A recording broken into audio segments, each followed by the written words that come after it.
we'll try to make the most out of it in this class. We'll try to set a base कि अगर आप लोग कभी इसकी क्लास अटेंड भी नहीं करते and during the exam you're able to go through the course well and you're able to do it. For some reason I'm understanding that all of you are working or you're engaged. ठीक है, this is the only day of the week where you get rest and you're still coming here. This means that this course is very important for you. So is my time and my efforts for you. मेरे लिए भी उतना ही important है कि आप लोग अच्छा करें जितना आप लोगों के लिए है. तो we'll try to make the most out of this class and try to understand why we studying this subject and how to go about this subject. क्योंकि अगर आप कभी इसकी क्लास अटेंड ना कर पाए और आपको खुद पढ़ना हो तो you are able to go through it. ठीक है, वैसे I would hope that you attend all my lectures and I get to see all of you again and again, but still. ठीक है, so let's start. The subject name is business ethics. My question to the audience is, why do we need to study ethics in business? First year में जब ethics business पढ़ाया जाता है, managerial economics, they say that every organization, every owner, the sole aim is to earn profit.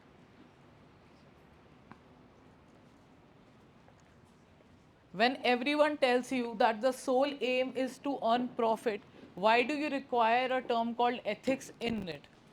कहीं पे भी ethics तो mention नहीं होता. It's always profit maximisation, how to get market segmentation, कैसे नए कस्टमर लाते हैं. तो ये नई डिबेट कैसी है कि इसमें एथिक्स ऐड कर दिया जाए. And what exactly is this ethics which you are talking about. जो हम एथिक्स की बात यहाँ पे कर रहे हैं, are this similar to personal ethics? Is personal ethics and corporate ethics the same thing और आर दे डिफरेंट? डिफरेंट है.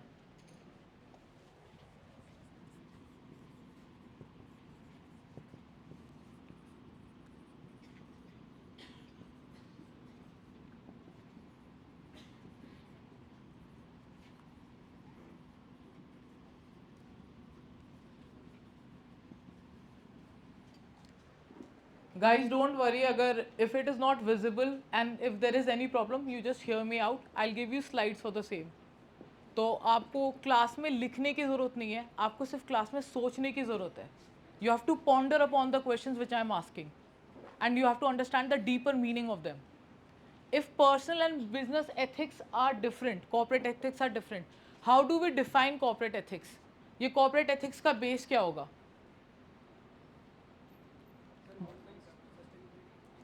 Long-term sustainability of what? He says one of the bases of any ethics which we are studying right now, corporate, is long-term sustainability. He's saying it should be long-term में जब आप काम कर रहे हो तो sustainable हो business के लिए, business को से impact ना हो. किस sense में impact ना हो?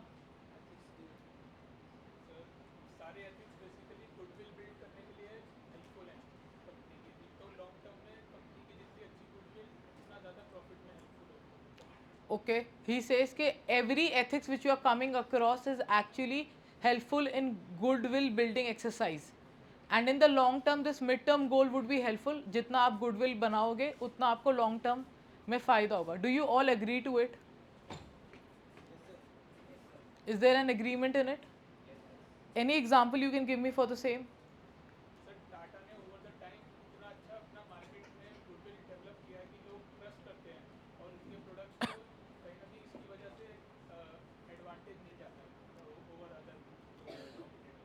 Okay, so he stated an example of Tata Enterprise. He's saying Tata Enterprise has built a very good goodwill in the market and लोग उन्हें trust करते हैं. But at the same time उनके जो competitors हैं different spaces में, जैसे अगर हम क्रोमा को ले लें तो रिलायंस डिजिटल है. रिलायंस की उतनी अच्छी गुडविल नहीं है in terms of trust, but Reliance is also sharing a good market share. How is that possible then? आ जाओ. अगर आप कह रहे हो कि गुडविल बिल्ड करना is very important for a business, तो there is a business which does not have or share the same amount of goodwill but is still making a higher profit, then why do we need to make goodwill? Imagine that you're sitting in an organization asks you to point out or to figure out the ethical side of the business. What should be they doing?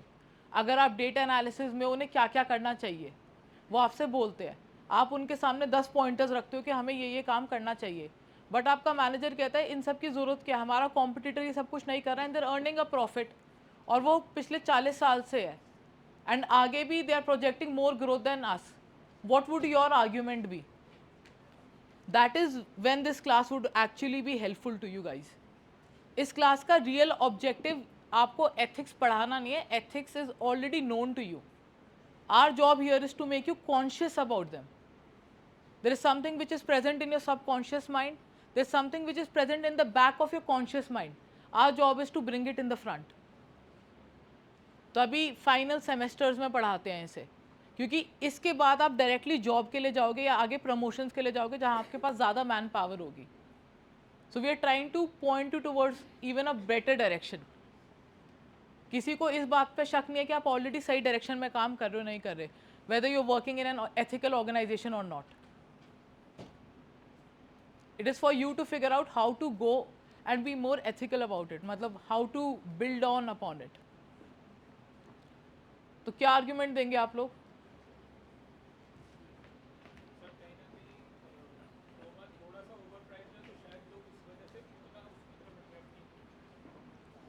Okay, but guys, Reliance is doing very well in all the spaces, so why do you really require ethics? Let us do a very small exercise. आप लोग अपने cell phones निकालिए and for 5 minutes everyone try to figure take out और search for a case जहाँ पे brands ने ethical dilemma face करा and how did they come up with. I am going to randomly ask 20 people about cases and we'll discuss them and we'll see कि how are actually ethics important.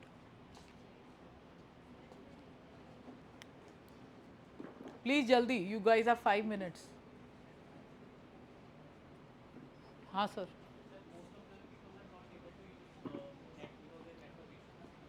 Okay, यहाँ पे आता नहीं क्या internet?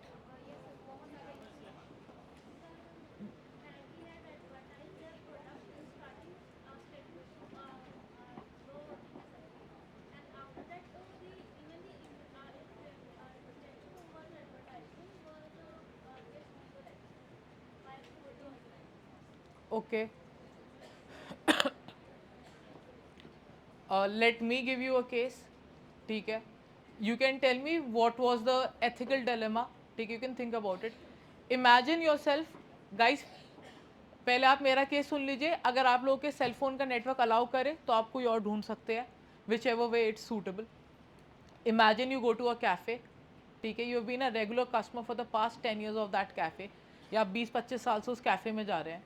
आप वहाँ पे कुछ भी ऑर्डर नहीं करते and for the last 6 hours you sitting in that cafe. When the manager sees you sitting there for 6 hours, उसे लगता है कि ये क्यों हो रहा है, and he calls the security. He asks the security कि प्लीज़ इनको बोलो कि बाहर निकल जाए.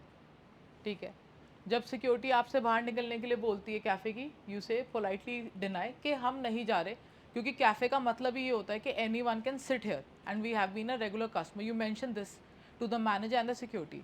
The manager thinks that you are not going to abide by the rules and norms of the cafe and he calls on the police. The police comes and they make an arrest and they take you away. Now the question comes, was the manager right? Was the police right in interfering in such a frugal task, or were the customer right? And it's an actual case study. It has happened in USA, it has happened in Philadelphia. I don't want to name the brand. It has happened by a very top brand. You have to say who was right, who was wrong, and you have to justify your answer. जब आप इस particular paper के लिए exam देंगे तो question paper में पहली case study ही आएगी. तो उसमें भी आपको एक क्वेश्चन मेंशन होगा 20 मार्क का, जिसमें आपसे जस्टिफिकेशन पूछी जाएगी and you will be given certain conditions. Always remember के. Yes sir. सर आप आगे आ जाओ. हाँ, मतलब देर आगे सीट, आ जाओ, आगे आ जाओ. आज आप तो आओ, पहले make yourself better off. आ जाओ, आ जाओ.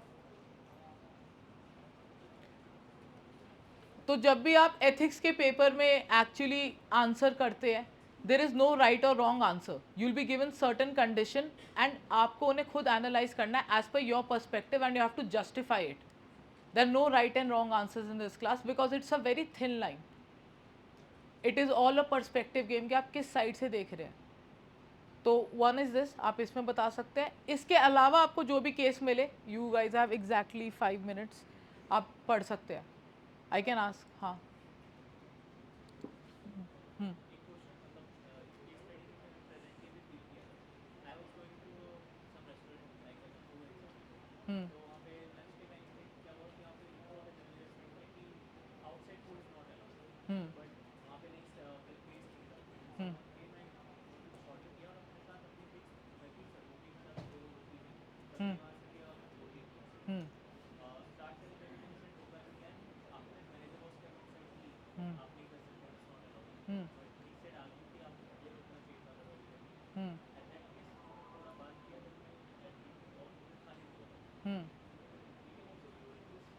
Okay. He is presented another anecdote. He is sharing a personal anecdote that he went to a restaurant. There, usually in the restaurant, it is written outside food is not allowed.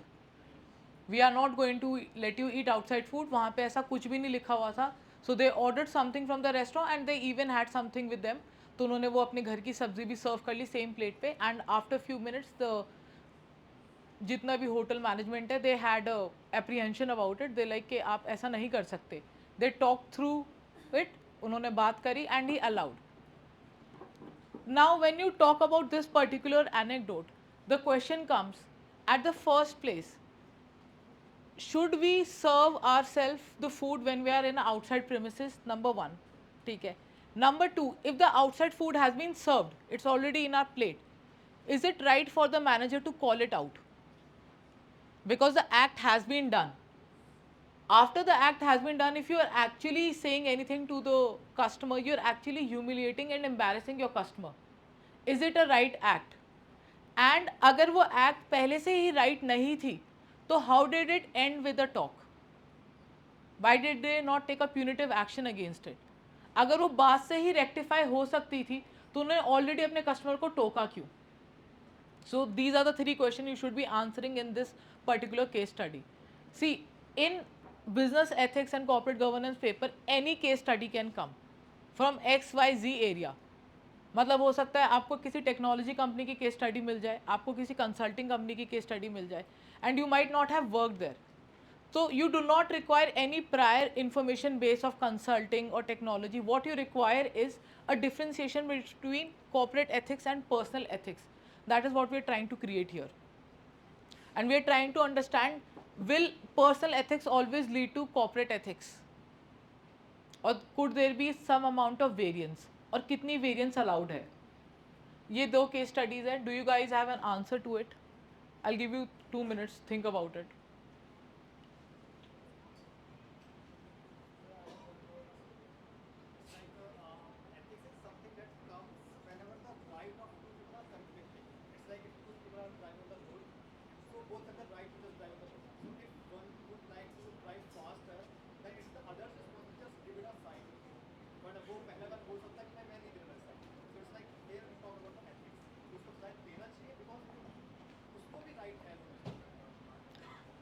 So, sir is mentioning that ethics will always come in a situation of conflict, which is not exactly completely true. It's not even partially true, because ethics will not always come in a landlocked situation जहाँ पे आप एक दूसरे के against versus मिलेंगे.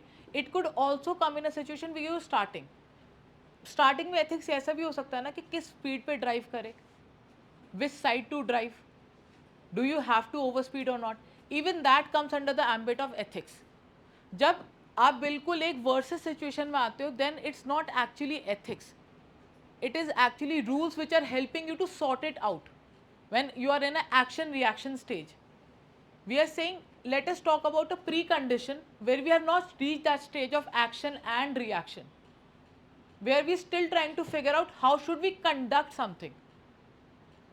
For example, as a student, none of us have been given a pamphlet of how to conduct ourselves in the class, right? Why is that so? Because majority of our life we have been a student, everyone. तो वो लोग ये लेके चलते assumption कि ये हमेशा एक student रहा है, तो he will not lose the essence of it. But sometime they forget कि वो एसेंस लूज नहीं करता, he meets different circumstances and triggers in the environment. तो जब आप स्कूल एनवायरनमेंट में होते हो तब आप क्लास में इसलिए नहीं बैठते क्योंकि सब बैठते हैं, पर आप इसलिए बैठते हो क्योंकि आपने काफ़ी लोगों को बंक करते हुए नहीं देखा होता। अगर आपके स्कूल में भी हर बच्चा बंक करे तो आप भी स्कूल में बंक का सोच सकते हो। Bunking is not a crime, please let's understand this.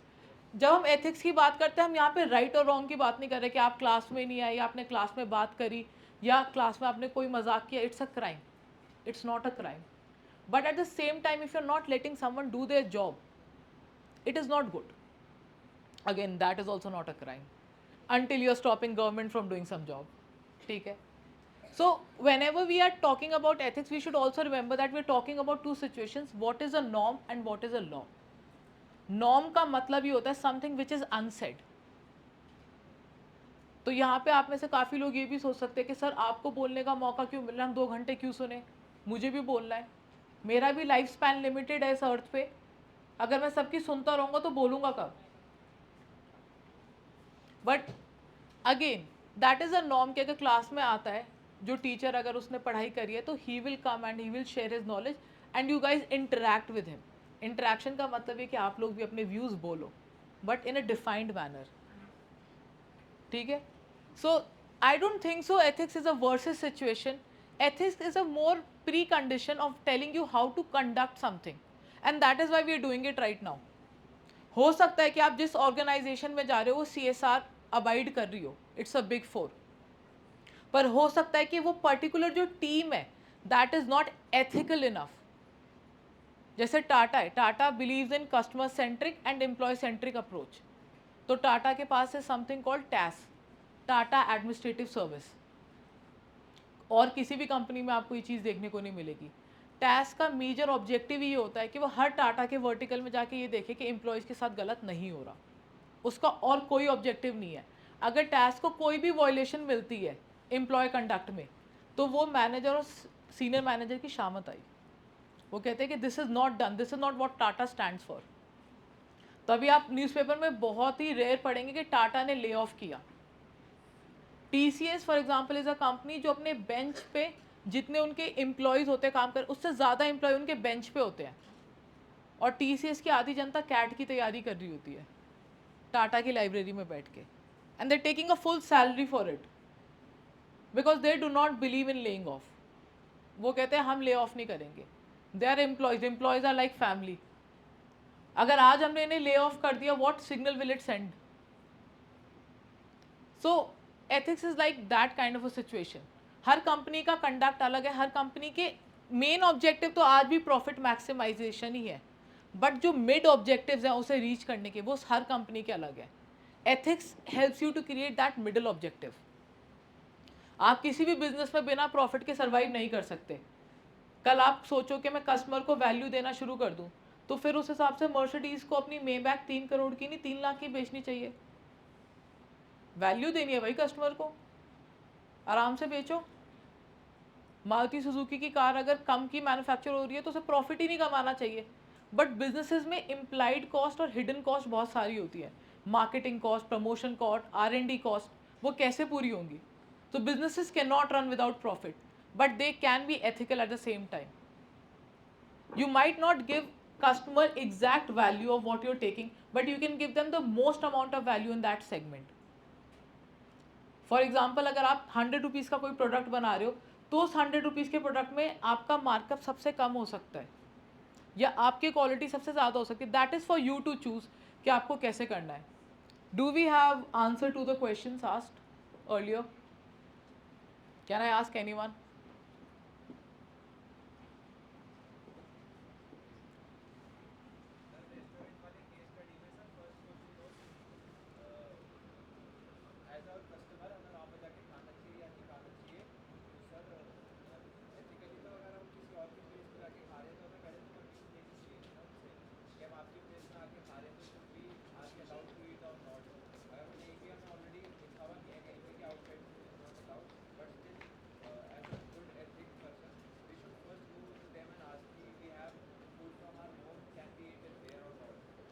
Okay, thank you.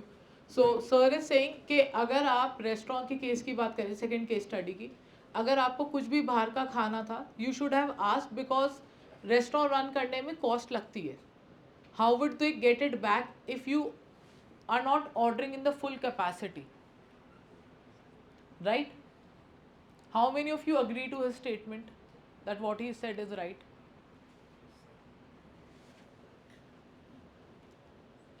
Very true. But then what about customer acquisition? In the same case study, it's mentioned that after having a dialogue, he's like, okay, you can eat it. So when you actually are not giving full customer satisfaction to one customer, that message is being sent to 10 customers. And those are your viable customers जो आ सकते हैं, because they're in the same economic strata, or they like your restaurant place, वो networking उस same network में belong करते हैं. तो वो सोचेंगे कि यार वहाँ पे आप जाओ तो वो फालतू में आपको परेशान करते हैं. Like he did not take any action. और क्या रेस्टोरेंट एक्चुअली में, do restaurant have the right to stop you from eating, or is it a norm which people follow?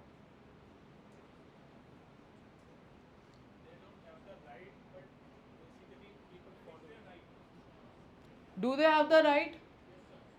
कैसे? ओके.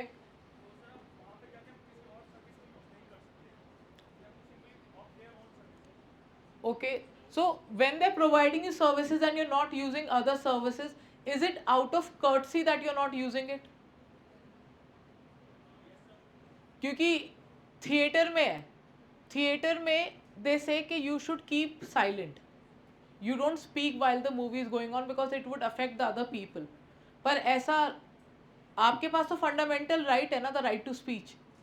आपका राइट टू स्पीच तो कोई cartel नहीं कर सकता. Fundamental rights can not B curtailed.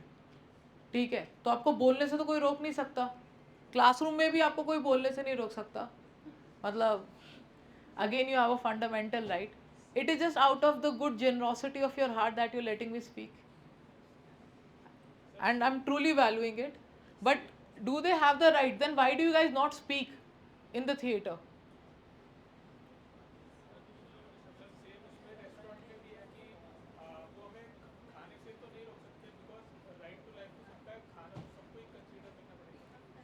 True.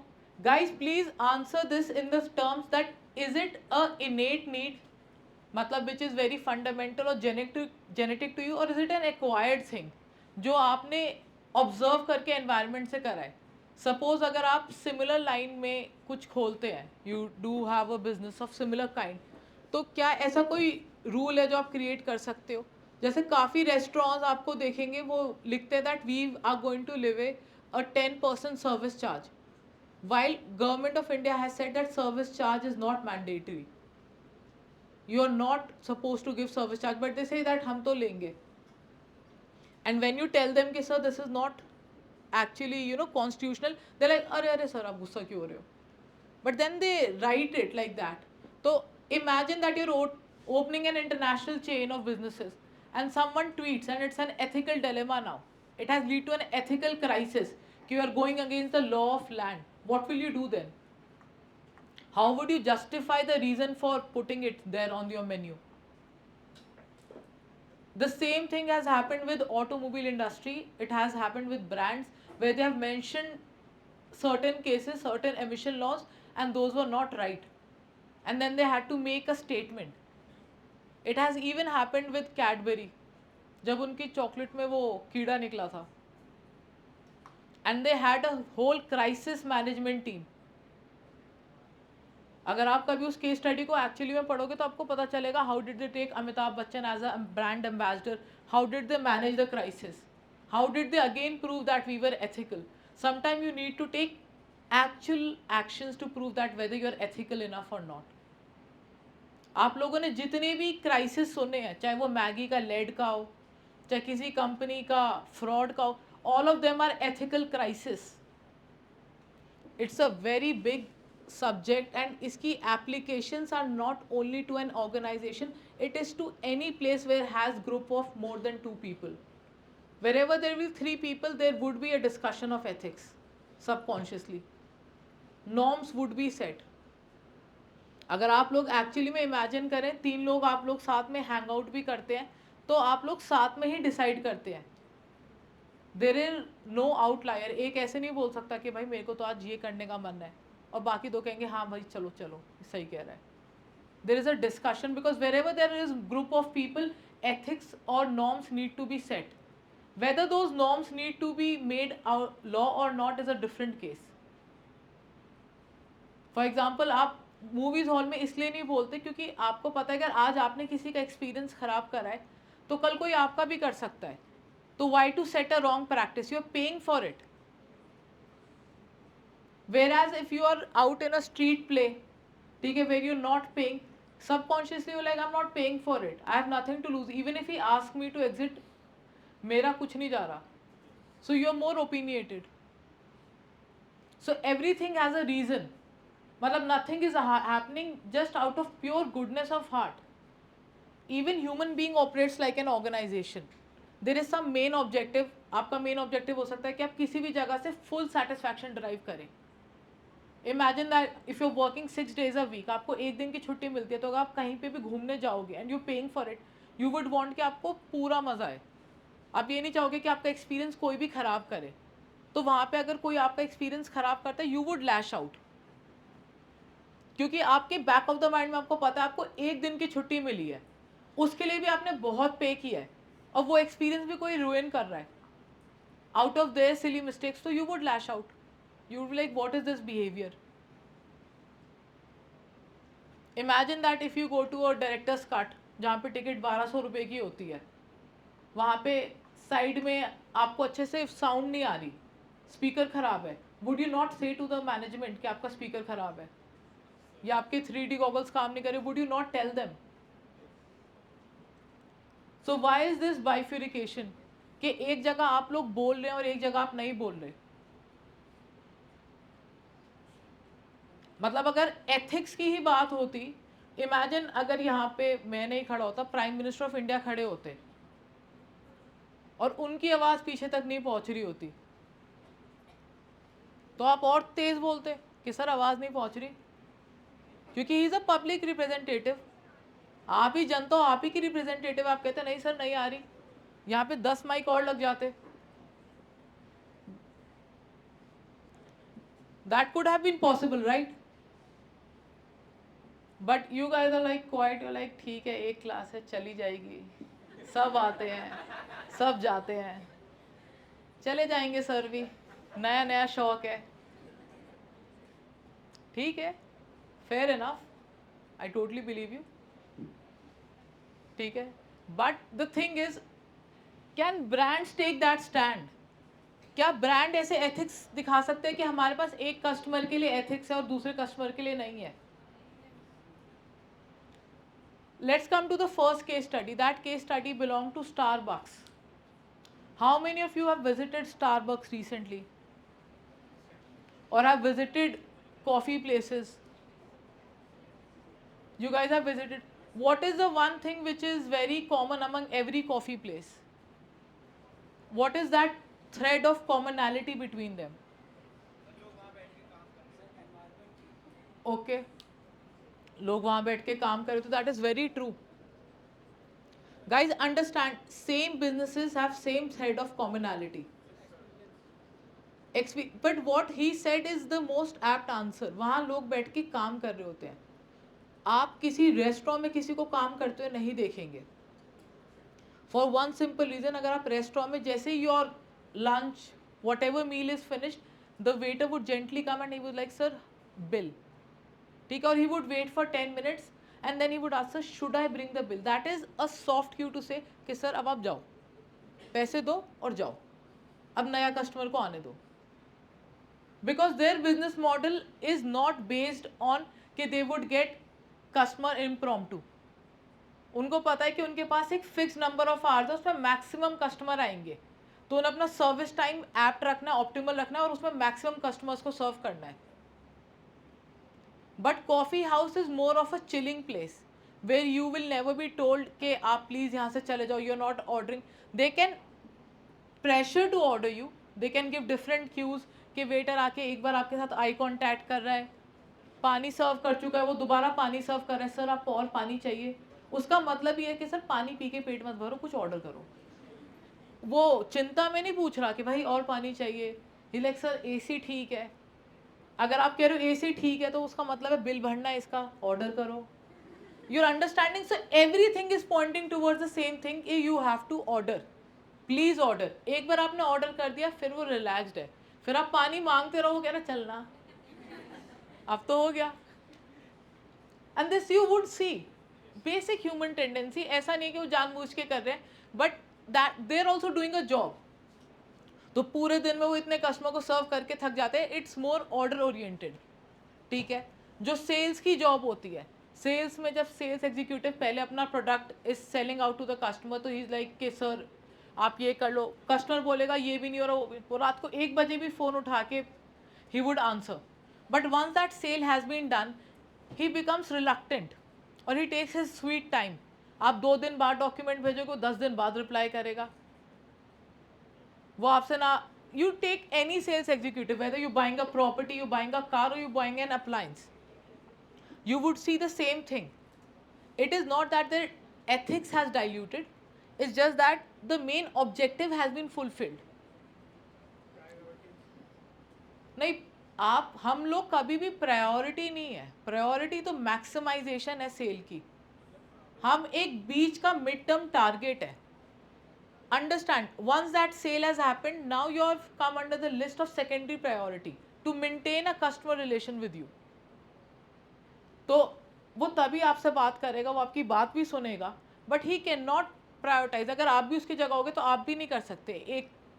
एक बंदे की सेल से पूरी कंपनी नहीं चल सकती। So if we talk about the case number 1, was the manager right in asking them to leave and calling out the security?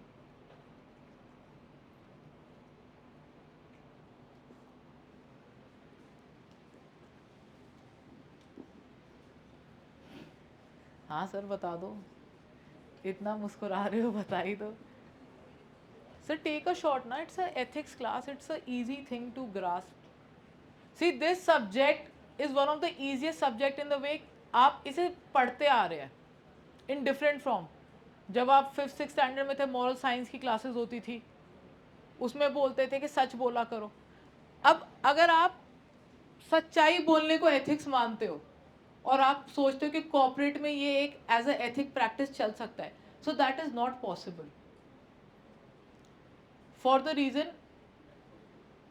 Imagine जो second hand markets होती है, the markets of used car, used products, they are working on hidden information clause. अगर वो आपको सारी information such सच बता देगा तो आप कभी खरीदोगे ही नहीं। एक गाड़ी जो 20 लाख की मिलती है, वो 4 साल बाद 8 लाख की मिल रही है, तो उसमें कोई फॉल्ट है। ये आपको भी पता है, उसे भी पता है, और उसे पता है कि आप ढूंढ नहीं पाओगे। तभी वो कह रहे हैं कि ये बिल्कुल बढ़िया है सर, आप ही के लिए लाया हूँ। अब आप अगर ये एक्सपेक्ट कर रहे हो कि वो बोल देगा कि क्लच के नीचे की तार गई हुई है और 3 लाख का खर्चा है, तो आप क्यों खरीदोगे 8 लाख की? Understand, businesses can not run like that. इसका मतलब हम इस क्लास में ये प्रोपोगेट नहीं कर रहे कि आप झूठ बोलो कस्टमर को, but the owners of finding all the information does not lie on the seller. ऐसे तो टीवी का, जो टीवी बेचने वाली कंपनी है, वो कहने स्टार्ट कर दे कि अगर आप 8 घंटा टीवी देखोगे तो आपको ग्लूकोमा हो सकता है, आपकी आंखें छोटी हो सकती है, आंखों में चुभन हो सकती है, फिर बिक गया टीवी। ले ले कोई टीवी। अगर आप सेल फोन लोगे तो कैंसर हो सकता है। Do you here such thing? Why will anyone speak negatively about their product? That is for you to actually do. जब आप पॉइंट ऑफ सेल से आते हो बाइंग की तरफ, ये कस्टमर का काम है कि वो सारी इंफॉर्मेशन जो उसके लिए रेलिवेंट है और उसके साइंस के हिसाब से, उसके एनवायरनमेंट के हिसाब से सही है, वो उन्हें ढूंढे। This is not the job of a brand. इसलिए हम ऑनेस्टी, सच्चाई, इन सबको एज अ बिजनेस एथिक्स नहीं लेते। Of course, a part of honesty is that we are not tricking our customer into buying a wrong product. That happens in insurance. जब लोग health insurance लेने जाते हैं, when they are mentioning their needs, जो sales executive है वो best outcome बता रहे हैं। वो आपको ऐसा नहीं है कि वो सिर्फ अपने सेल टारगेट के हिसाब से बता रहा है, वो आपकी नीड के हिसाब से ही आपको प्लान बताता है। अगर आपको 10 रिक्वायरमेंट है तो हर प्लान में 10 रिक्वायरमेंट तो पूरी होगी। अपनी नीड के लिए वो आपको 3 रिक्वायरमेंट और सेल आउट कर देता है, ये दिखा के कि वो आपकी नीड है। That might not be your need.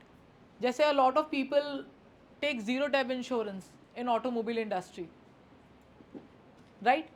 तो people do not even know that consumables जो oil वॉइल होता है that is not actually there, but when he is selling he would be like हाँ हाँ सर, because he know कि जो 25,000 का insurance ले रहा है वो 2,000 का ऑयल के लिए पे कर सकता है। That is not a problem, और अगर प्रॉब्लम आएगी तो we will waive it off, that is known to them. So you can not be like कि every business is unethical, businesses will have hidden clause, but outrightly taking away someone right or humiliating your customer is not ethical. That is what we are trying to understand कि क्या बिल्कुल ही नहीं होना चाहिए एक business में। See, and ethics do change with the industry also. अगर आप किसी पर्टिकुलर इंडस्ट्री की बात करोगे तो एथिक्स विल चेंज। अगर आप फूड इंडस्ट्री की बात करोगे तो वहाँ पे एक अलग एथिक्स होंगे। अगर आप एंटरटेनमेंट इंडस्ट्री की बात करोगे तो वहाँ पे अलग एथिक्स होंगे। So ethics are also industry specific, geography specific, ठीक है, brand specific. Coming back to our case number 1, do you think the manager should have asked them to leave? If you would have been the manager, you would have asked.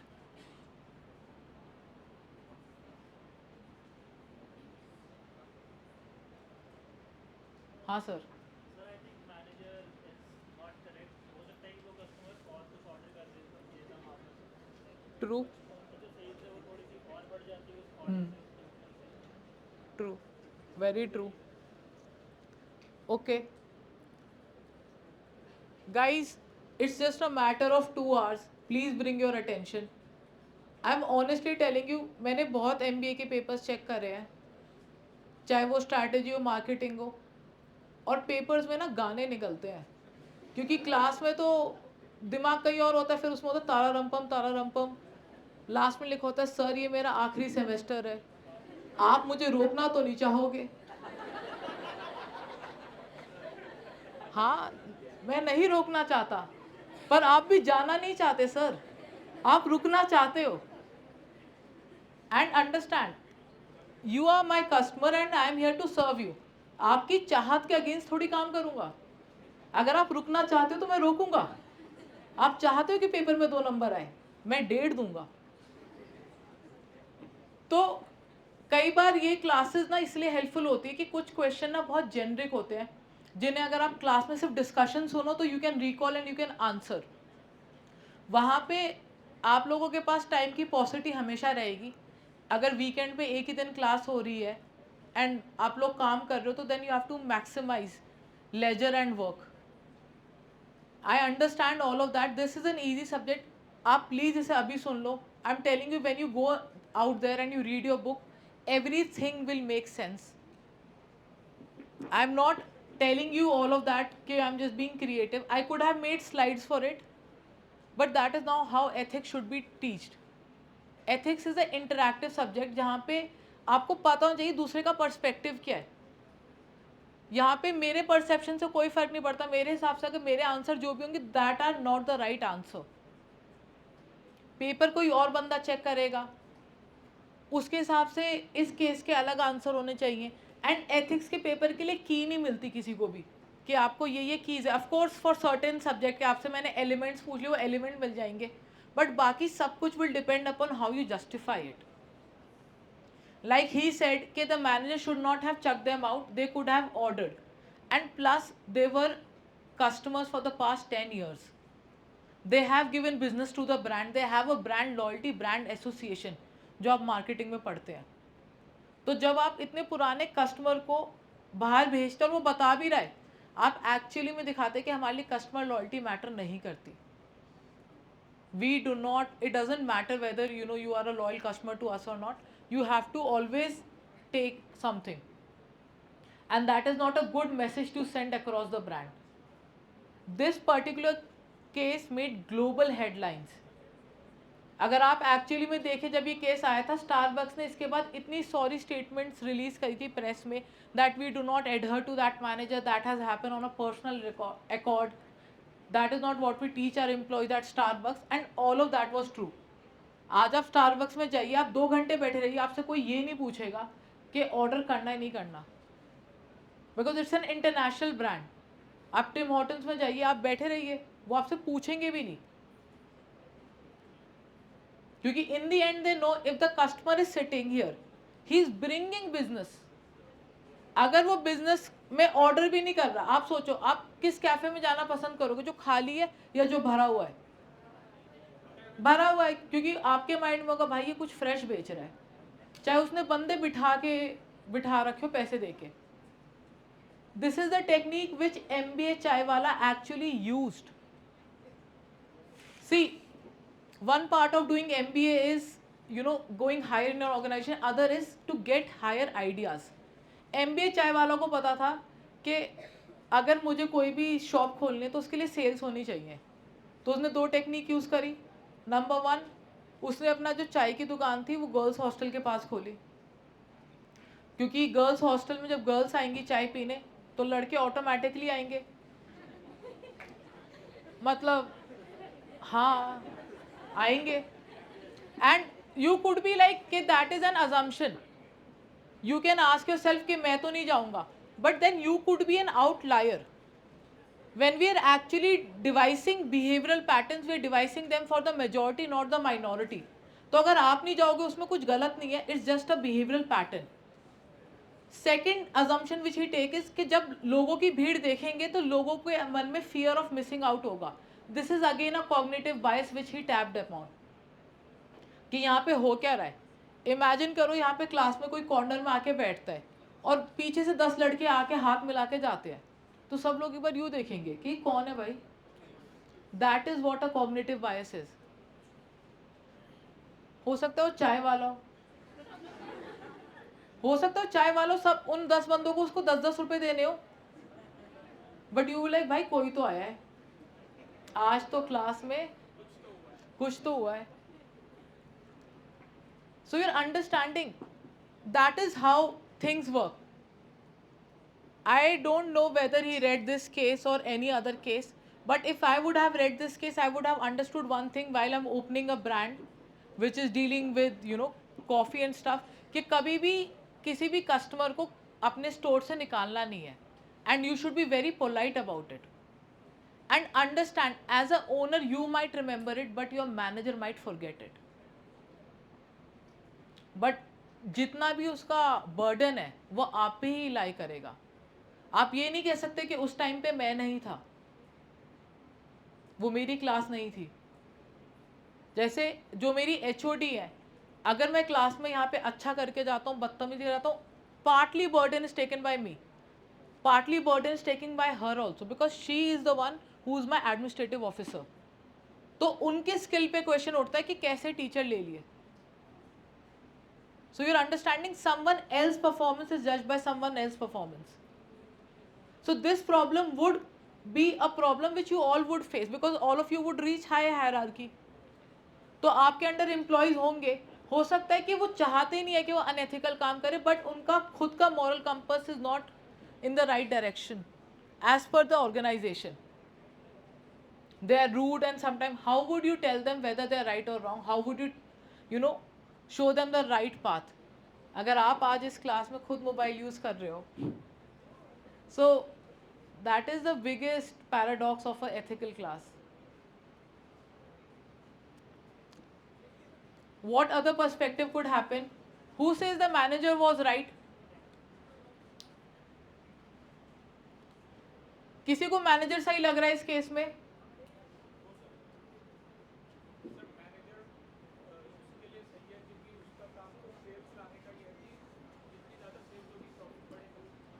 He says the manager is right at one point that his task is sales oriented, profit oriented. He has to bring the sales to the business, to the brand.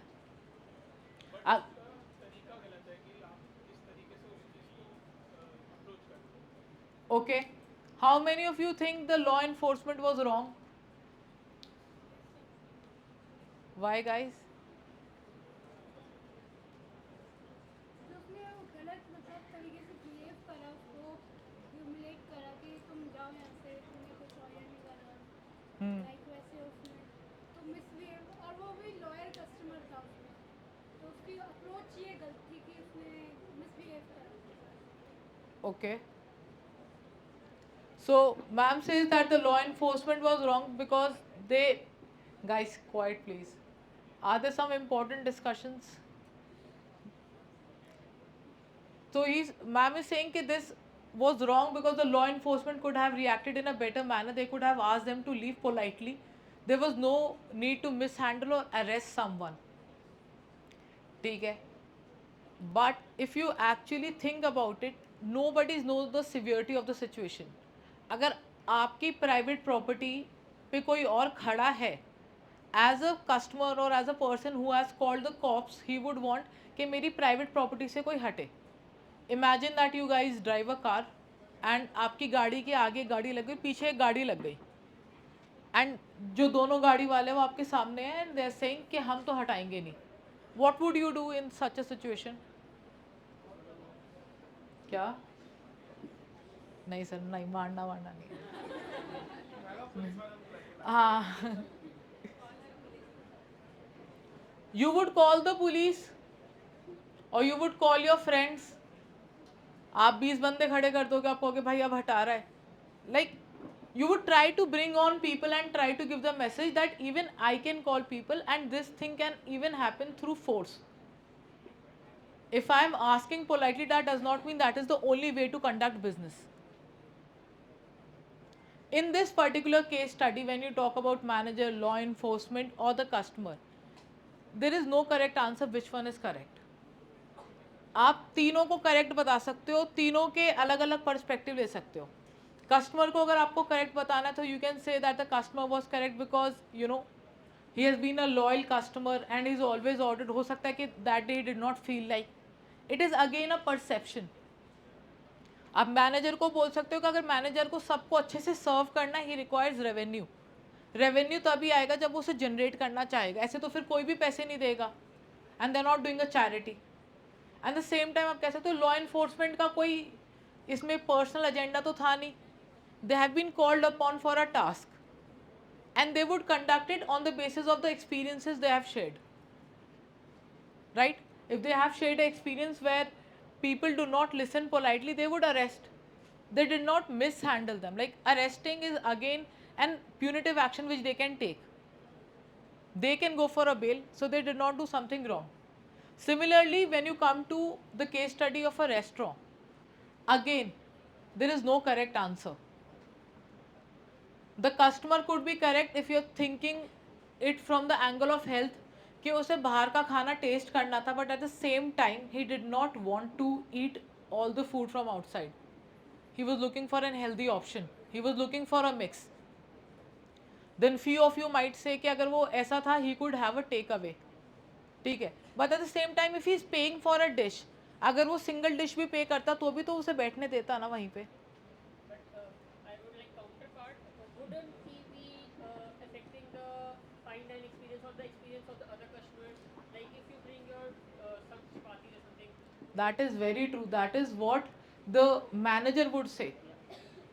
See, one more reason for the managers and the establishment to not allow outside food is India में तो ये नहीं होता, पर बाहर if you know you get unhealthy or you actually have a diarrhea after eating from outside and you file a case, तो वहाँ पे judgment हो जाता है 7-8 दिन में.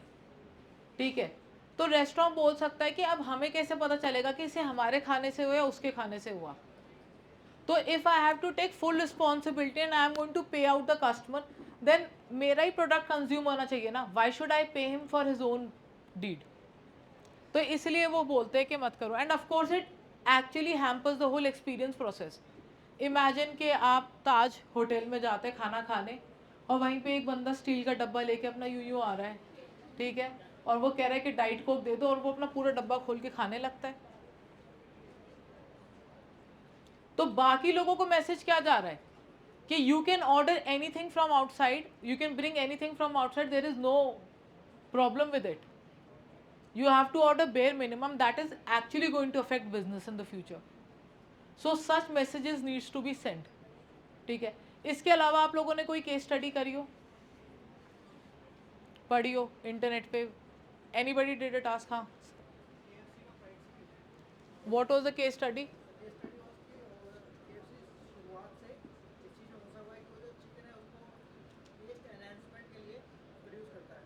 Okay,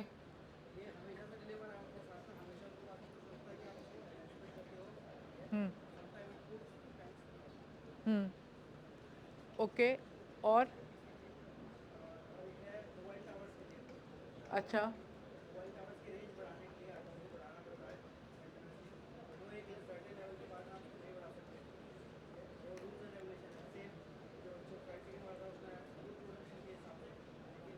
okay, we'll take the mobile tower case. I'll make some twitches to it. आप लोग कितने, आप में से लोगों ने अपने घर के आसपास मोबाइल टावर देखे हैं? आपको पता है उनका मेन काम क्या होता है? सिग्नल एनहांस करना. What is the biggest disadvantage of a mobile tower?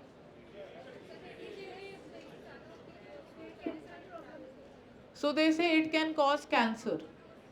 So everybody who's living in a vicinity of a mobile tower, 20-30 meters, it is like that their head is inside a microwave and there is a research papers on it. अब वो cancer trigger हो रहा है या नहीं हो रहा, that is not the concern. The concern is that the radiation it is causing, that is true. Now the question comes कि जो भी उस बंदे का मोबाइल टावर का रेंट लेता है वो तो इंडिविजुअली ले रहा है, पर उसका जो इल इफेक्ट है वो पूरी सोसाइटी पे होता है. तो should it be justified to keep such mobile towers on the houses? और अगर आप उन मोबाइल टावर्स को घर पे नहीं रखोगे तो आपके मोबाइल सिग्नल नहीं आएंगे. जो हम लोग आते जाते बोलते हैं कि जियो बेस्ट है या वोडाफोन बेस्ट है, इट्स एक्चुअली सारा मोबाइल टावर का गेम कि किसके कितने मोबाइल टावर है. So what should one do? अगर गवर्नमेंट के पास ये चीज़ है तो what should government do? Should the government allow the mobile towers? मतलब लाइक रेडिएशन का जो रिसर्च पेपर की आप बात कर रहे हो उसके बाद एक आया था कि this should be the limit and India is already crossing that limit such towers. तो उसको लिमिट को रिड्यूस करा गया था बट टावर्स और इंस्टॉल कर दिए. Okay, so you are not in a microwave but you are this at that. मतलब माइक्रोवेव से थोड़ा बाहर. कम हो गया. Yes exactly that was the That was the thing, but it would still cause ill effect. Like, you know that there are other ways of enhancing signal that would be much costlier. So the brand is actually thinking about the cost because it has, guys please quiet. आप में से जिसको भी लग रहा है कि they are not interested in listening, feel free to leave. Other classrooms also have an AC. There is no, guys, sir पीछे जाओ, लास्ट में आप बैठ के बात कर रहे हो, आप बाहर निकल जाओ, कोई इशू नहीं है. Honestly I am being very respectful to you guys, पर आप लोग नहीं समझ रहे, आप एमबीए में हो, आप लोगों को अपने से जो एक्सपेक्टेशन है ना वो कुछ अलग लग रही है. अगर आपको एक्चुअल एमबीए का मतलब समझना हो, आप किसी भी दिन किसी भी प्रीमियम बी स्कूल में जाके बैठना और आपको वो समझ आ जाएगा. This is not what is expected out of a MBA kid. आपके लिए चीज़ें बहुत आसान है क्योंकि सबको पता है कि आप वर्किंग हो, पर एग्जीक्यूटिव एमबीए के स्टूडेंट्स को भी डिसिप्लिन में रहना होता है. आपके साइड में ही एफएमएस है, उसमें जाके देख लेना शाम को. उनकी हफ्ते में 6 दिन क्लास होती है, 4 से 7, और वो सब जॉब के बाद आते हैं, वर्किंग भी और मैरिड भी है. आप जितना पेन इस एमबीए में लोगे ना उतना ही रिटर्न मिलेगा. अगर आपको लग रहा है कि एक दिन से आपको एकदम से बिजनेस आइडिया आ जाएगा, कुछ ऐसे नहीं होता काम. It takes great amount of energy and effort to bring yourself out there. Honestly क्यों अपना नुकसान करना? आप लोग अगर 2 घंटे लगा के आए हो तो ये काम तो आप घर पे बैठ के आराम से कर लेते, मोबाइल स्क्रॉल करने का या हंसने का.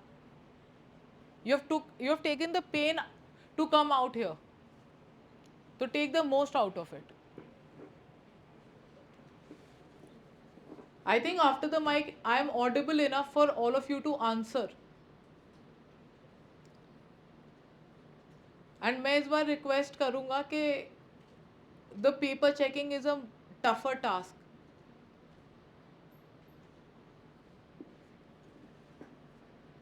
सर कहाँ पर? हेलो, क्या टाइम है सर ये? आ जाओ.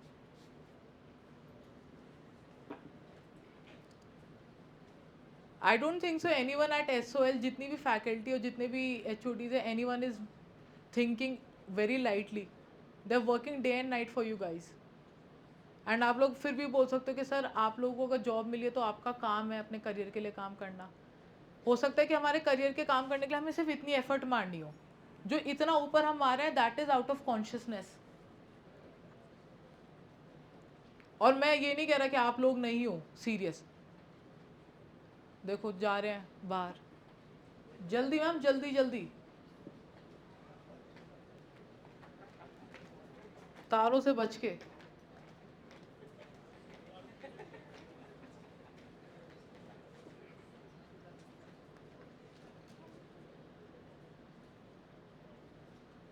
यू माइट फील के दिस इज एक्स्ट्रॉर्डनरी जो आपकी स्ट्रेंथ है.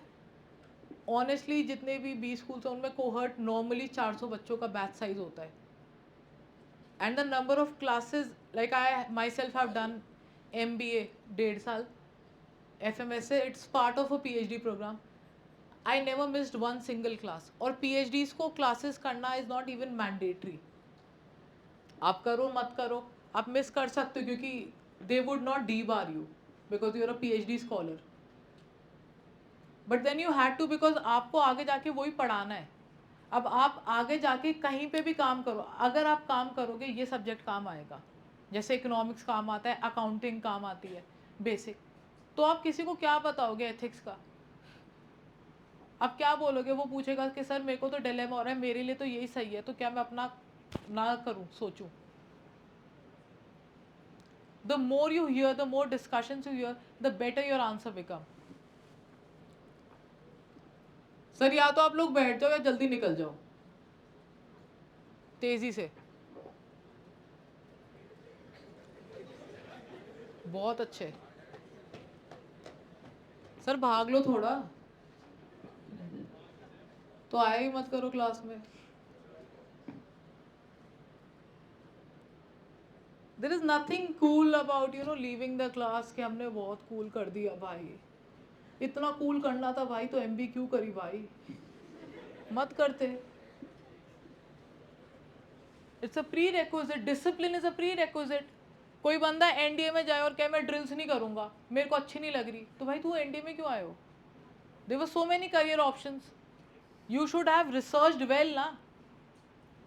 MBA का यूफमिज्म ही डिसिप्लिन है. अगर किसी को MBA एक शब्द में सिखाना है तो दैट इज डिसिप्लिन. अगर आपको रात को 12 बजे टास्क मिला है करना है, अगर आपको रात को 9 बजे मिला है तो करना है. अगर नहीं करना तो इतना अच्छा बहाना मारना है कि सोचो बंदा ये तो हो ही नहीं सकता.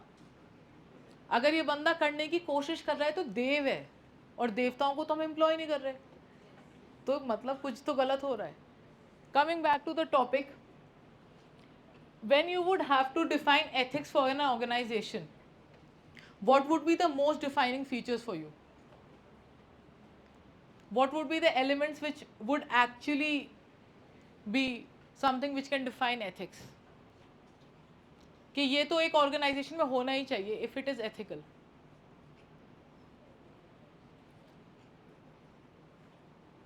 Do you think unbiasedness is one such feature? Every organization should be fair. Because all of you have a WorkX. How many of you have WorkX? Did you find your organizations fair? Okay, they were completely fair. How did you think that your organizations were unfair to you? Yes, sir. मेरी company में ऐसा है कि अगर कोई employ incentive कमाता है तो उसको जो ईयरली बोनस होगा वो नहीं मिलेगा. Okay. So he says that his organization is not fair in terms of remuneration. So while they're attracting the employee, they would tell you a bigger picture. They would show a pound, but when it comes to paying, they would only pay a penny. And if you even ask that penny, they would be like, okay, you would not get the next yearly bonus. What is another, how else the organization could be unfair? That is in terms of remuneration, economic side of it. It's unfair. What else could happen? आपने भी काम किया है sir हाँ extending, one of the example would be extending work hours, or like the manager is approaching you to do extra work which are not in the curriculum or something. Okay, so he's saying that he find that his organization is not flexible enough. मतलब they are giving him a lot of work than what was promised. जब भी कोई भी आपको employ करता है, there is a job description and job profile. If they are asking him to do something above his profile, that is not fair. If they are asking him to put in more hours in a week, जैसे recently Narayan Murthy made a statement कि 70 hours a week is good. ठीक है, everybody should work. Do you all agree to it? 70 घंटे हफ्ते में काम करो. So why is he making such statement in our country, whereas Spain is thinking about 4 days a week? Develop क्या क्या बोल दिया आपने? She said that it's a, see, understand, developing countries or the so-called developed countries have one of the biggest problem, that is of manpower. मतलब India के पास man power की कमी नहीं है, और उनके पास इतनी ज़्यादा कमी है that they have eased the visa norms, right? That is not the reason why they make such statement. Dubai also is talking about 4 days a week. They are saying that even asking an employee to work 5 days a week is not productive enough. They have researched for it. Job की organisation behaviour में काफ़ी सारी theories हैं.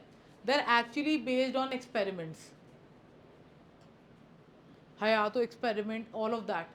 You know there was an experiment done where एक group of लोगों को they left unsupervised and they asked them to work, and one group of people were left supervised. Because this experiment happened in Japan, so the people who were supervised were less productive and the people who were unsupervised were more productive. ठीक है, अब imagine करो कि मैं इस class से चला जाता हूँ और मैं कहता हूँ सब बैठ के एथिक्स पढ़ो. ये इंडिया है, तुम अभी नहीं पढ़ रहे. मेरे जाने के बाद तो तुम गया, चलो एक सैराडॉन निकालेगी, यार सिर दर्द कर दिया. कोई कहेगा चल बाहर चाय पीने चलते हैं. एंड दैट चाय पीने वाला was again a case of Maruti. Maruti के प्लांट में they had Japanese management, senior management. तो उन्होंने गुड़गांव के प्लांट में देखा कि यहाँ पे जो वर्कर्स हैं जब चाय पीने जाते हैं 45 मिनट में आते हैं हंसते गाते, ठीक है, और दिन में 3 बार चाय पीने जाते हैं. तो ये काम क्या कर रहे हैं? तो उन्होंने जो उनके वो हॉलीडेज थे जिनके बारे में उन्हें पता भी नहीं था that they are suppose to be national holiday, उन्होंने कहा नहीं तुम तो हर दिन ही छुट्टी मांगते हो. अब हमारा जन्माष्टमी, रक्षाबंधन सब साथ में है. मतलब ये जो महीने हैं नवंबर दिसंबर के, इसमें तो हमारे सारे मेजर फेस्टिवल्स आ रहे हैं, तो छुट्टी छुट्टी छुट्टी छुट्टी. तो उन्होंने कहा नहीं this would not go. And it was such a big clash कि उन्होंने प्लांट में आग लगा दी, गाड़ियों में आग लगा दी. Again the thinking was not matching, the ethics side was very different. Japanese are very ethical, for them 8 working hours means 8 working hours. वो अपने ब्रेक को वर्किंग आवर्स से सेपरेट ट्रीट करते हैं. अगर उन्होंने आधे घंटे का ब्रेक लिया तो आधा घंटा और काम करेंगे. Whereas in India, I am not saying everyone, but अगर मैंने आधे घंटे का ब्रेक लिया इसका मतलब मुझे आधा घंटा कम काम करना है.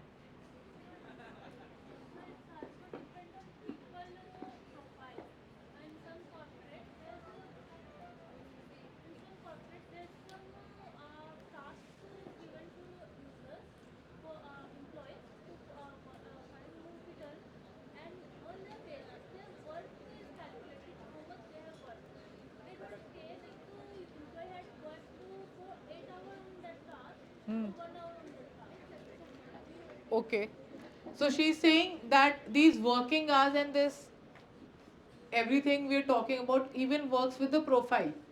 Ideally, she's speaking about a software engineer or a product manager. ठीक है ma'am the thing is when you're building an app or you're doing a coding, they actually see the minimum hours required. So even if you're super intelligent, 3 घंटे से कम में काम नहीं हो सकता. So they're paying you as per the 3 hours. उसके बाद अब आप 21 घंटे में काम करो या 14 घंटे में काम करो, वो आप पे है. That is why you would see that Google and Microsoft have the best offices. क्योंकि उनका रेम्यूनरेशन इज बेस्ड अपॉन महीने में हम कितने घंटे काम कराएंगे. उनका टास्क असाइनमेंट ऐसे होता है. They are actually using quantum mechanic modelling to even assign the task. You know, Google actually conducts many neural networking experiment on its employees. Of course, they're told it has the best working culture. They will never say कि आपको इतने घंटे काम करना, because they know कि अगर करना है तो करना है, वो हो ही नहीं सकता. ठीक है. What else? What unfair practices have you seen?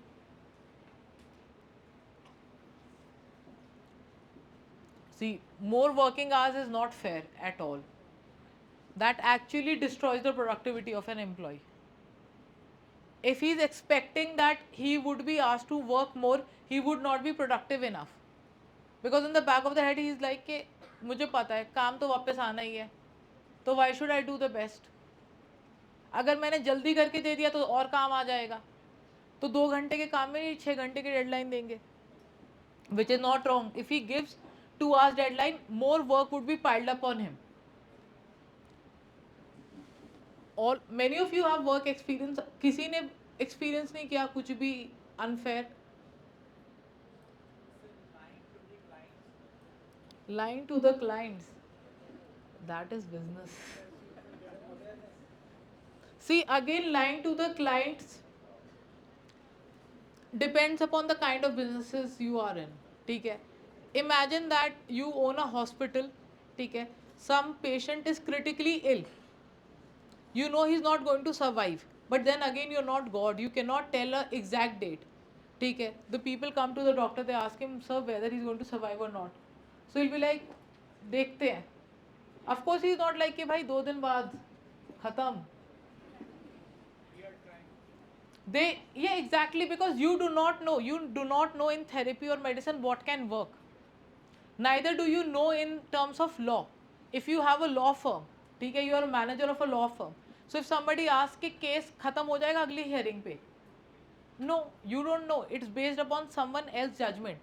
How can you say खत्म हो जाएगा या चलता रहेगा? So that is one of the things which a person does not know.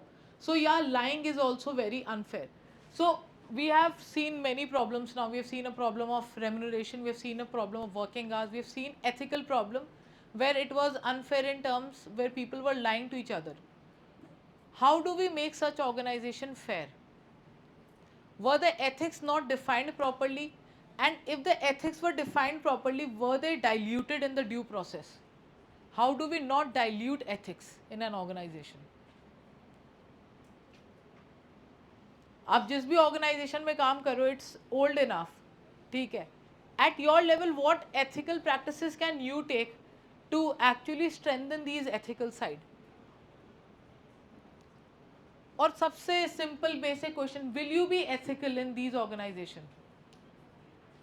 क्या आप इन ऑर्गेनाइजेशन में सोचोगे एथिकल रहने का?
So he is talking about the networking problem, that in certain organization, if you have networked enough with the manager, then only you can come under the category of the highest bonus, which is true. This is the problem which is faced by the employees who have two component salary.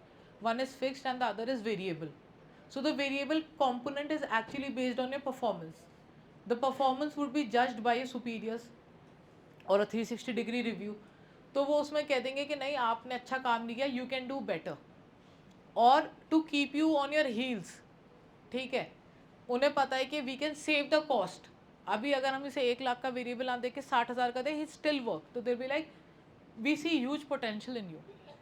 Now after coming to all these problems, I am asking, is it an ethical problem? Is it just related to ethics? Like if you guys would have been in their place, you wouldn't have done such thing. See, any class is only useful ना कि अगर हमें पता हो कि अगर हम होते तो हम ये काम नहीं करते. तो मैं आपसे पूछ रहा हूँ, अगर आपका बिजनेस होता and you could have saved a huge amount of money by not giving to your employees, would you not do that? Yes sir, as owner की तरह सोचे तो हमें तो अपने लिए प्रॉफिट ज़्यादा से ज़्यादा चाहिए. उस कॉन्टेक्स्ट में तो हम अनाज सोचेंगे, बट एम्प्लॉयज़ के पर्सपेक्टिव से उनको भी अपनी परफॉर्मेंस के लिए अच्छा वो चाहिए कि हमने जितना परफॉर्म किया उस हिसाब से हमें बोनस या जो भी है वो मिले. So is it ethical problem or perception problem? It's an ethical problem. Whatever they're doing it completely wrong, because whatever cues they are giving to you guys, they're setting a wrong precedent in the society, and that is why you require this subject and you require to know different theories of it. I understand that every business runs on profit, but that does not mean that you do not require employees to make it work. Whether you talk about Microsoft, Google, you talk about any F&B industry company, you talk about any marketing company, or you talk about a company which is giving services, all of them require employees. And to take care of such employees and setting the right precedent is very right. For example, you would have known that a lot of startups were in medtech, medical technology space, and a lot of startups during COVID were shut down by the government. Do you guys know the problem why they were shut down? These startups were working to make patients' life easy. They were giving them data. They were storing their data digitally. So if you go to a clinic, they would record your prescription. ठीक है, they would deliver your medicines at your home at a discounted price. They would remind you कि भैया आपकी appointment है doctor के साथ, जाके doctor को मिल लो, आपको 7 दिन बाद डॉक्टर को मिलना है. They will create gadgets which will help make your life better. आपको ब्लड प्रेशर की प्रॉब्लम है, they'll implant a chip here. There are chips available, वो आपको बता देगी आपके फ़ोन पे कि आपका ब्लड प्रेशर कब हाई है. But many of these startups were put down by the government. You know the reason why? Data privacy. They were selling your data to the pharma company. And government said that this is not ethical. ठीक है, अगर patient खुद आके अपना data बता रहा है तो अलग बात है, पर हो सकता है किसी पेशेंट को अपना डेटा कॉन्फिडेंशियल रखना हो, उसे नहीं बताने की उसे ब्लड प्रेशर की बीमारी है. आप कौन होते हो बताने वाले?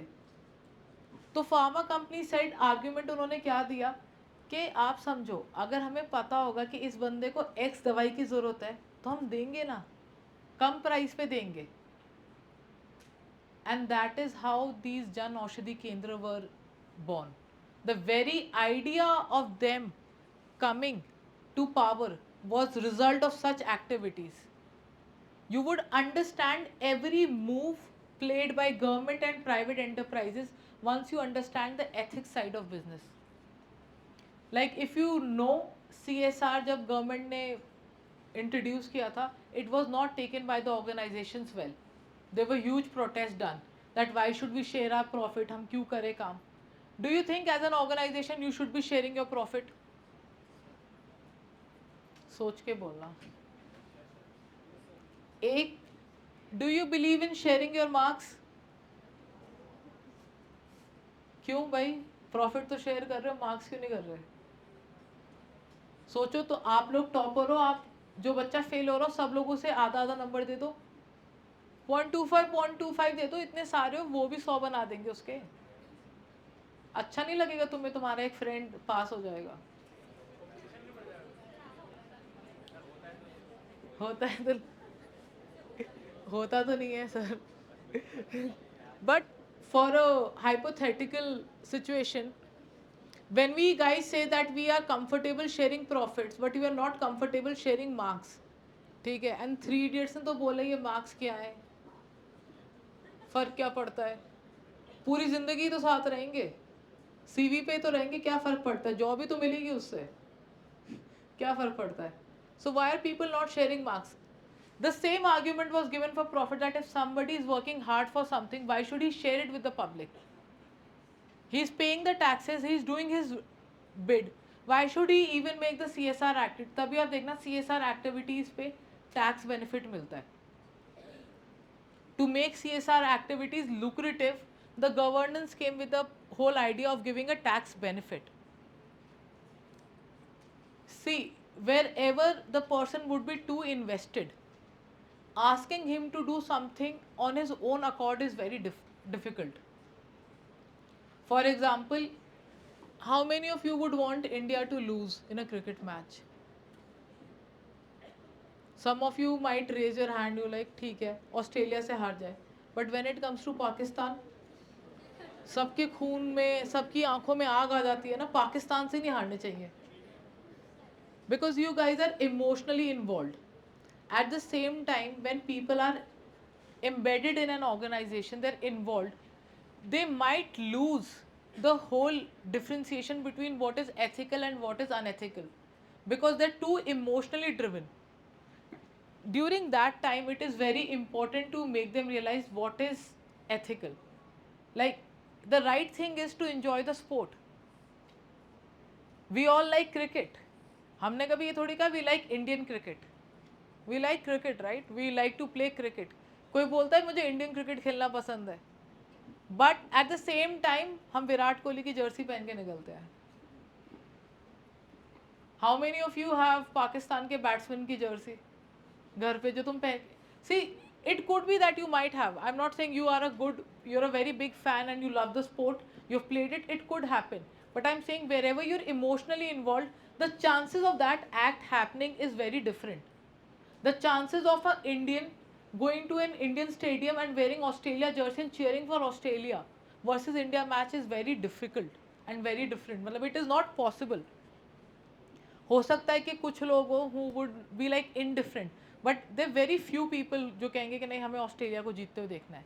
At the same time, when you're working in an organization, no one wants their organization to lose. ठीक है, so sometimes they adhere to practices which are not ethical, and those practices need to be condemned. These practices could be longer working hours, not fair remuneration, not fair job profile. ठीक है, coming back to the things we have actually in the, let me sum up what we have done today. We have actually come up to the conclusion that whenever you're talking about personal ethics and corporate ethics, those are very different from each other. ठीक है, the two should not be confused, the elements are very different. Second, ethics will be generated as per the environment. There will be environmental cues. Environmental cues का मेरा मतलब ये है कि आप कहाँ रहते हैं, आप कहाँ काम कर रहे हैं, किस टाइप का काम कर रहे हैं, ठीक है, उस काम में सर्वाइव करने के लिए क्या क्या ज़रूरत है. जैसे अगर आप सेल्स की जॉब की बात करें तो वहाँ पे आपको गैबी होना पड़ेगा. Gabby is a word, someone who talks a lot, ठीक है, they call that he has a gift of the gab. There you cannot be कि मैं introvert हूँ, I do not speak, because that's a prerequisite for the job, right? अगर आप finance में जॉब करें तो the prerequisite would am MBA finance. ठीक है, we are trying to understand जो आगे इस पूरे कोर्स में आपके 4 यूनिट्स हैं, you would be actually seeing कि पर्टिकुलर जॉब में what are the ethics and how do you define it. This class would be helpful to you कि अगर आप किसी भी सेक्टर में काम कर रहे हो, आप उस सेक्टर को डिफाइन कर पाओ कि इस सेक्टर में ये होना चाहिए और इस सेक्टर में ये नहीं होना चाहिए. ठीक है, we will doing a lot of case studies. I think mostly our classes would be online only.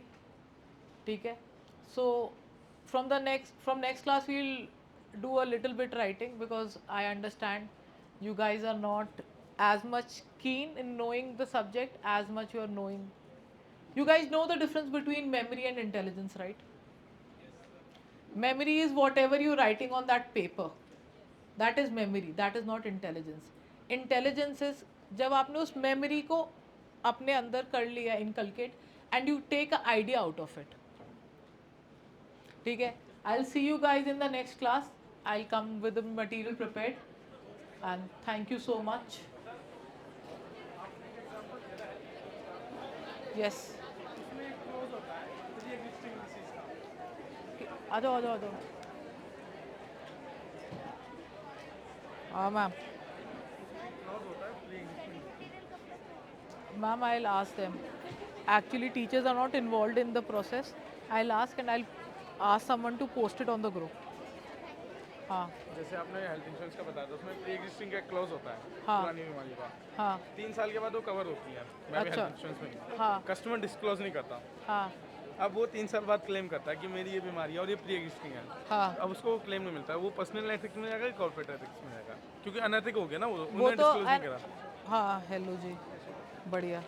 Sir उसका कुछ सपोर्ट मटेरियल पीडीएफ वगैरह बनाओ इस बार। हाँ टीसीएस वाला जो आपने बताया था, जो हाँ पूरी मतलब इंडिया में जितनी भी कंपनीज हैं, हाँ मतलब जो टीएएस जो आपने बताया था, हाँ हाँ हाँ मतलब जो एनवायरनमेंट है जो है टीसीएस वगैरह का, मैं एक हाँ। यही ले लेता हूँ, क्योंकि सबसे बड़ी कंपनी टीसीएस ही है, हाँ टाटा। हाँ तो इनका जो सीटीसी वगैरह है हाँ वो वैसे ही नहीं बढ़ाते ये, मतलब जैसे सपोज दैट किसी का 4 LPA है, हाँ अब दे उसको रहे हैं ज़्यादा से ज़्यादा 26 कार्ड फीट के, और वो भी वो जो बढ़ाते हैं वो सीटीसी कुछ ही बढ़ाते हैं, उस हिसाब से हाँ। तो इनका एनवायरनमेंट कुछ खास नहीं। और कंपनीज में जो है ना, जैसे कोई भी फेस्टिवल वगैरह है, हर चीज़ मनाने देंगे, टीसीएस में मनाने ही नहीं देते, पता नहीं मतलब ऐसा क्या है कि देखो समझो, there is something called job security and there is something called no job security. मतलब आप 3.5 लाख की जॉब कर सकते हो और मैं आपको कल बोल सकता हूँ कि आप चले जाओ. I don't require you as a resources. तो TCS में जिनका नहीं बढ़ता ना, those are the people who are not actually working on the project. तो जब भी आप एज अ कंसल्टेंट वर्क करते हो प्रोजेक्ट पे, so you get variable benefits. So that is not true, वो होता है. तो अगर आप काम करोगे तो everybody would offer you competitive वो वेज. वैसे एनवायरनमेंट तो ऐसे काफ़ी जेन्युइन है, एंड साथ ही साथ मतलब जो उनके सीईओ वगैरह लेवल के जो बंदे हैं, उनका जो पैकेज है मतलब बहुत जल्दी बढ़ता है, 100% के हाँ टाटा का CEO is earning a lot. Yes Priyanka, how are you? हाँ इम्पोर्टेंट जो थे क्या है इस बार इसका importance like I think this is one of the core subjects ना आपके में. For this subject? हाँ for this subject the important part is C, paper में 7 क्वेश्चन होंगे, एक तो मैंडेटरी होगा और बाकी 5 में आपको ऑप्शन मिलेंगे. स्टडी होगी ना, एक तो केस स्टडी होगी. तो आज की जिसने भी क्लास सुनी होगी, he will be able to do the case study part, क्योंकि केस स्टडी के लिए अगर आप आज की क्लास में ज़्यादातर पॉलिटिक्स से उसके ऊपर था. it was not about politics.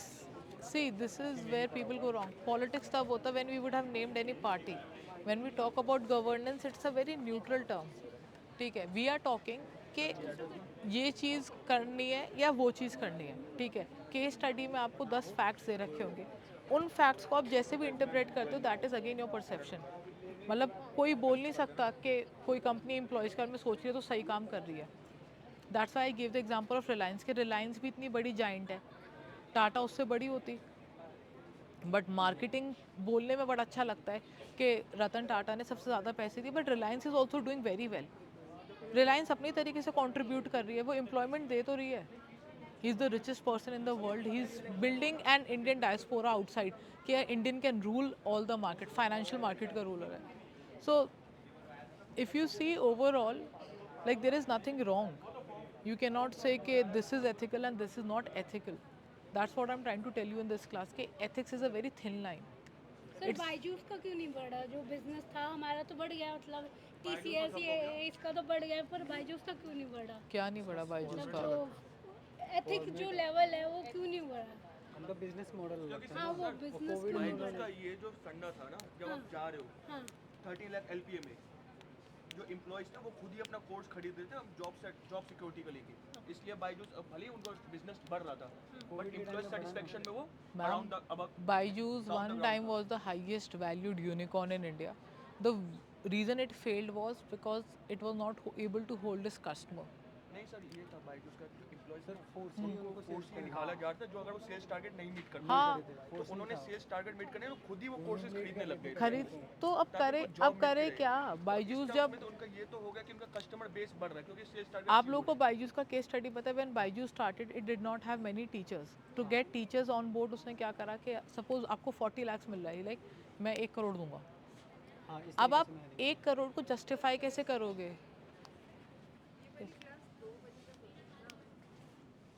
अच्छा from 12 to 2 अच्छा I thought it was till 1:30 साढ़े 11 थोड़ी शुरू हुई है 12 अच्छा। बजे शुरू हुई है ना 12 ओह। से 2 है अच्छा सर सब कह रहे थे आज आप जल्दी कर दो।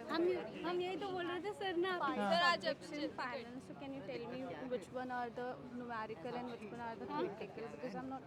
मैम आपको क्या करना है I just want to know that which one are the theoretical and numerical. nothing is theoretical all of them have numerical in it बस एक merger थोड़ा theoretical हो सकता है this is a very difficult one sir 20-30% International financial हाँ management. ये भी difficult है ये भी difficult और है which one is the like maths वाला numerical बिल्कुल ही.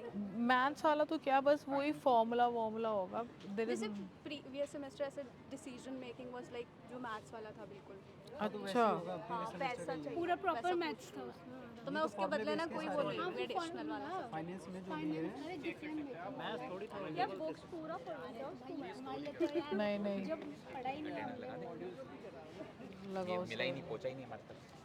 वो भारती लगा की तो हुई थी security analysis and portfolio management आपको इनमें से कितने लेना ma'am 2 We have 5 and we also have the choice for additional subjects as well. तो इसमें if इसमें I से want चूज to करना है कोई skip anyone तो मैं उसके बदले एडिशनल ले लूँगी. मैम स्किप तो मत करो आपस में ओवरलैप है you can actually take all पर सारे I में can take all, I know that, but हाँ। अगर ऐसा कोई सब्जेक्ट होगा ना जो बिल्कुल बहुत ज़्यादा डिफिकल्ट होगा जो बहुत तो ज़्यादा मैम जिसमें सिक्योरिटी practices चाहिए. सिक्योरिटी एनालिसिस पोर्टफोलियो मैनेजमेंट है वाला होगा डेरिवेटिव वाला है बहुत ज़्यादा है मैम खुद ठीक है Security वाला. नहीं डेरिवेटिव फाइनेंशियल डेरिवेटिव तो मतलब प्रॉपर ही हाँ आपका अगर बैकग्राउंड हार्ड कोर है हाँ सिक्योरिटी एनालिसिस पोर्टफोलियो मैनेजमेंट भी है ट्रेडिंग करते तो कर सकते हैं ठीक है इंटरनेशनल फाइनेंस इजी है बट लास्ट के 2 यूनिट मुश्किल है इसके वो मैम ने बताया था उसमें 30% वो है थ्योरी है ओवरऑल सब्जेक्ट. वो गोल्डन ईरा का तो ये बताता है, दोनों दो इंटरनेशनल तो आप फाइनेंस छोड़ दो अगर आप इन्हें इनकी जगह कुछ और कर सकते वो हो कर लो और एक वो कर लो फाइनेंशियल इंस्टीट्यूट वाला सर तो एथिक्स हाँ SLM चल जाएगा आई थिंक SLM अच्छे से लिखा जा रहा है एक्स्ट्रा मतलब ऑथर्स वगैरह. हाँ नहीं उसके मैं ऑथर रेकमेंड मैं आपको PPT बना के दे दूंगा क्योंकि फिर तो यही पूरी बुक है हाँ और ऐसी 4 बुक्स और हैं आपकी एग्जाम में हाँ ये क्या रोबोट है AI नहीं है क्या हाँ भाई सी कॉर्पोरेट काफी लाइक सीए और ये सब हायर करते हैं so that they can save on taxes. अब आप कॉर्पोरेट को छोड़ दो let us come to very small and individual level farmers है पेस्टिसाइड्स फेंके जा रहे हैं क्रॉप्स पे isn't it an ethical dilemma आप ये कह रहे हो कि मैं आप लोगों को नेचुरल गेहूं दे रहा हूँ पर वो